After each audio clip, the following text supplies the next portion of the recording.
The Pixel 2 XL was legendary for its epic camera, destroying its competition with its single rear sensor, whilst others were using multiple cameras to try and get the same results. The Pixel series of phones has seemed to have led in point-and-shoot cameras, let alone in smartphones, so how does the recently released mid-range Pixel 3a hold up to the previous year's flagship, the Pixel 2 XL? Hey guys, my name is Ryan Thomas with Android Authority, and today we're going to find out. Right off the bat, the Pixel 2 XL looks and feels more premium. The glass and metal back with the subtly textured coating and the smoothly rounded front glass definitely give off the impression that the 2 XL was just made better. This extends to weatherproofing too. The older model carries IP67 water and dust resistance, whilst the newer model doesn't carry any kind of weatherproofing at all. It's easy to see how these two are related. At the top, at the back, you've got that window, you've got the same kind of placements for the logo, the fingerprint scanner, the buttons, even the bezels look fairly similar. Although if I had to give a winner in this category in terms of design and build, it'd have to be the 2 XL for its much better build quality. On paper, the displays are pretty similar, 6 inches of 18:9 OLED goodness, albeit at different subtypes of OLED. The resolution difference makes the 2 XL appear far better on paper, but I'd flip that and say that the 3a's Full HD Plus G-OLED panel is better. Its colours and tone look more natural, and it's easier on the eyes than the heavily contrasty and otherwise bland looking P-OLED of the 2 XL.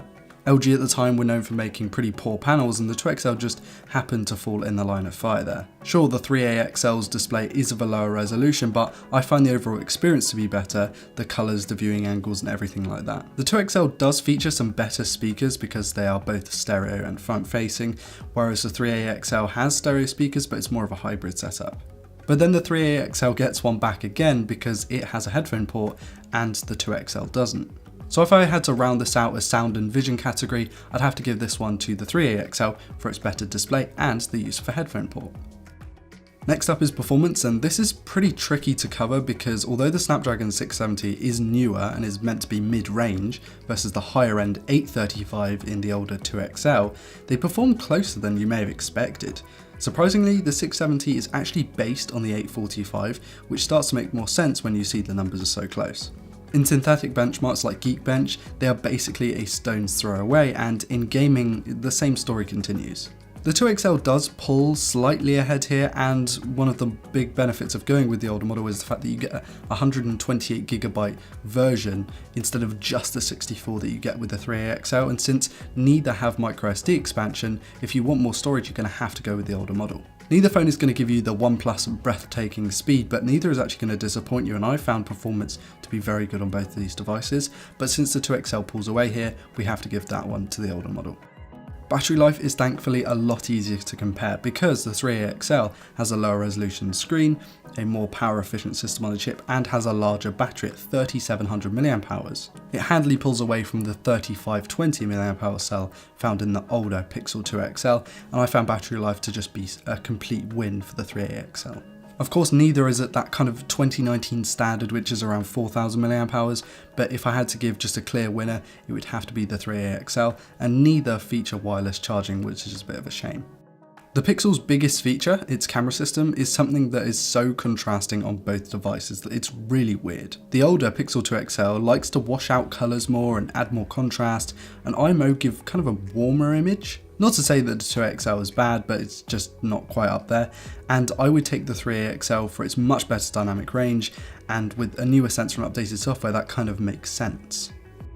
So it's 3-2 to the newer model, the 3a XL, and I was kind of expecting this to happen.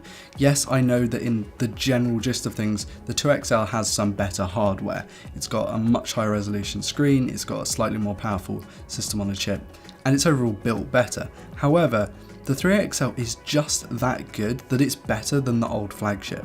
The reason we're comparing the two today is because they're very similar in price. The 3a XL is slightly more expensive if you want to buy one brand new, but the 2 XL can be had for £200 to £300 or around $300 US, which is awesome when you consider what you're getting for the money. If I had to personally take one away, it would be the 3a XL. It's better camera, it's better screen, and it's better battery life all add up to make it the better option for me, even if I'm shelling out just a little bit more for it. We're really excited to see what Google does with the Pixel 4, and if you have any thoughts on that, please leave them in the comments. Whilst you're there, please like and subscribe if you're new around here to never miss a video like this one. Thank you all so much for watching. My name's been Ryan Thomas with Android Authority, and I'll see you later. Peace.